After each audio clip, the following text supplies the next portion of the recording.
galera, beleza, aqui é o Bruno. Hoje eu vou ensinar como fazer a lâmina da espada ou faca.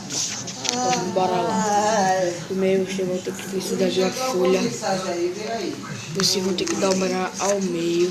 Então deixa eu dobrar e já volto. Bom, voltei, já fiz aqui, já dobrei ao meio. Já dobrei, então vocês vão ter que dobrar até aqui, só com um pouquinho, até aqui, só um pouquinho. Então vou dobrar já. Bom, como vocês estão vendo, eu dobrei bem pouquinho. Deixei um espacinho aqui, ó, só para dobrar mesmo. E vocês vão ter que dobrar, fazer o mesmo processo, só com outra folha. Só que vocês vão ter que dobrar mais dobrar e deixar um pouquinho, tá? Então já volto. Bom galera, eu voltei aqui, já fiz. Eu vou ter que ser muito rápido porque meu celular tá descarregando.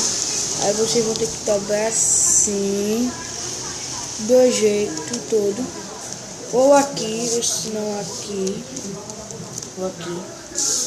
Então vocês vão ter que dobrar. Dobra. Então vou dobrar aqui e já volto. Bom, voltei aqui, não ficou bem errado. Aí vocês vão ter que dobrar e passar fita. Então, aí é com vocês. Tchau, beleza? Se curtir, dá um like aí, por favor, para ajudar. Então